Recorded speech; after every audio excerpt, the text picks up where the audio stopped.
Okay, someone was asking me about my editing flow, so why not do a little bit of a video? Actually, we'll reset this image. So we're going to take the entire. I think we'll take the whole image rather than just crop it down.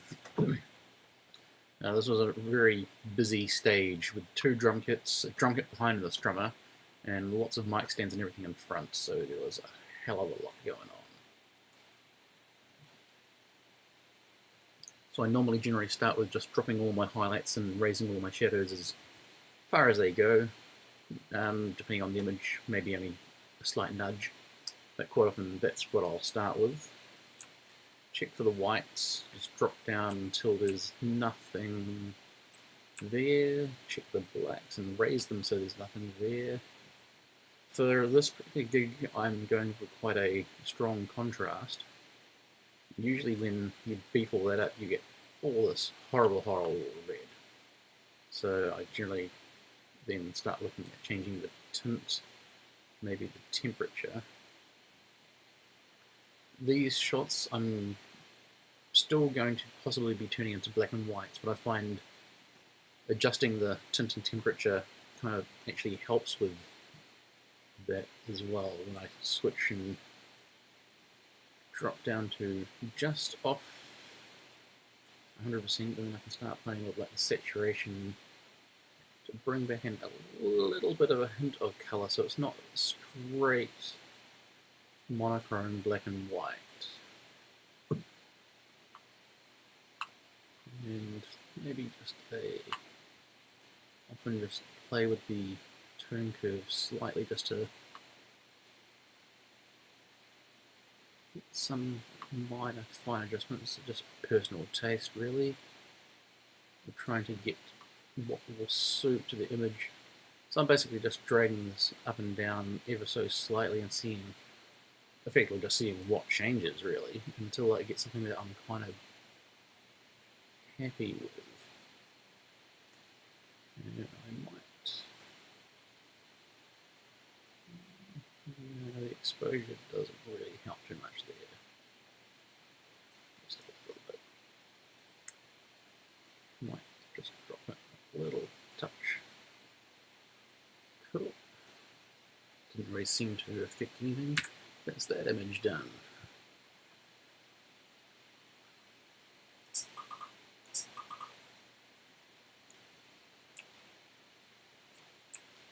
Pretty much the same process.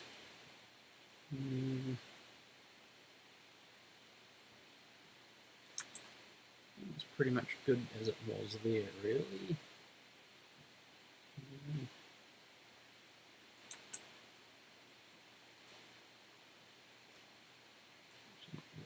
Move you up slightly. I often find with the XT1, my framing is, when it's in, I shoot with RAW and JPEG at 16:9 generally, and I often find it's either the viewfinder or my eyes that I'm ever so slightly off shape, off center. So, which is fine because I know that I can move up and down, and musicians are generally moving around anyway. So, but it gives me what I'm focusing on, but gives me that leeway to kind of adjust slightly if it's slightly out, which is kind of handy. And let's go with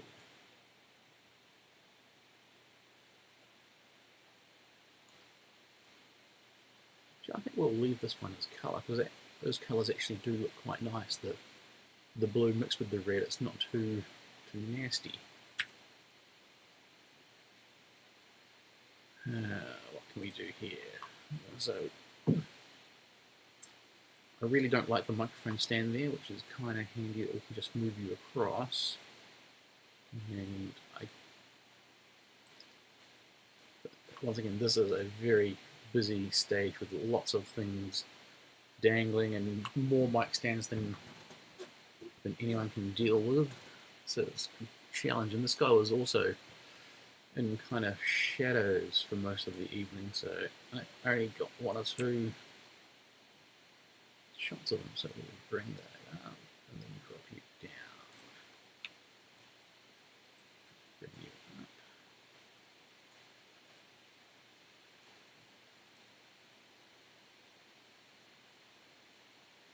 So that's not really going to do anything too much there.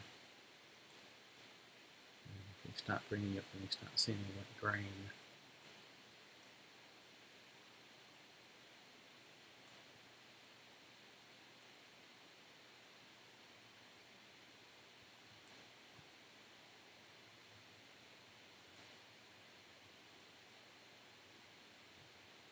Don't get too high on noise reduction there.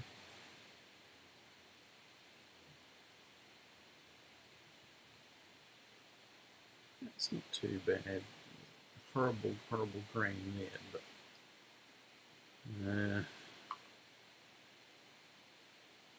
lighting, like I said, lighting was terrible. I think these were all shot at 1600 ISO. Oh, 6400 I mean. Yeah.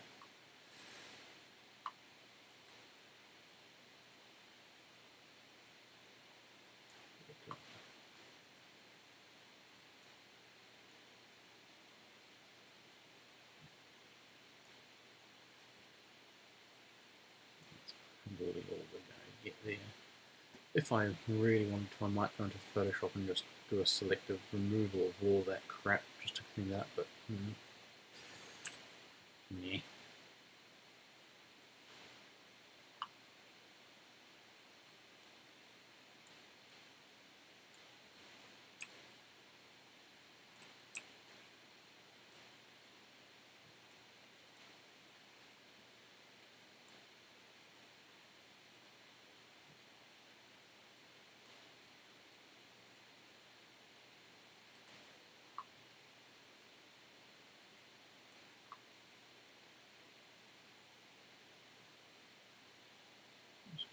Down to the end and we can move you just to the side. And we can pretend that my framing was perfect.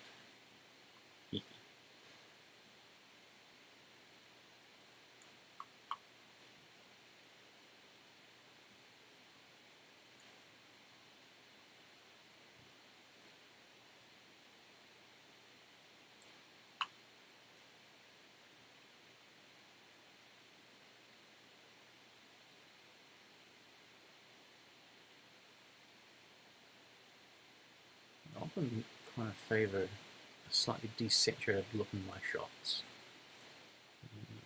Yeah. Ideally, I'd want to move them slightly across a bit further. We can't just put it in front there just to.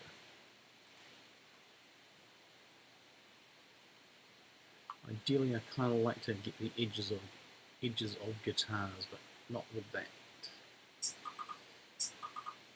Mic stand there. What a trick that I often also do is just sort of rotate just so slightly.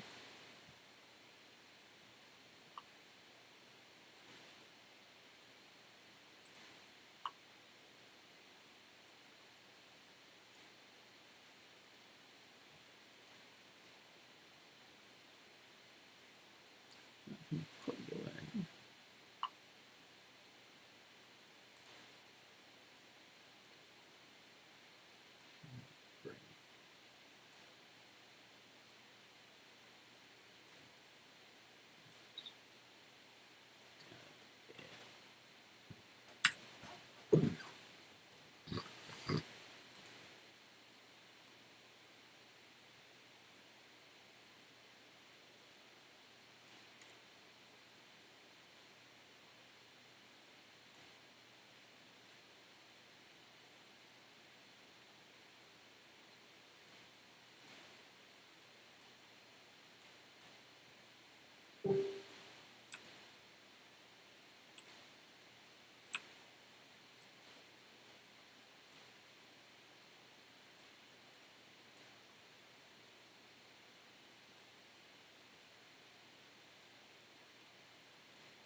saturated, but a lot of vibrance. Start tweaking this slightly.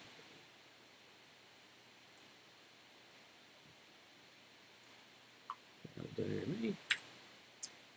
Yeah, I think that'll do for this video.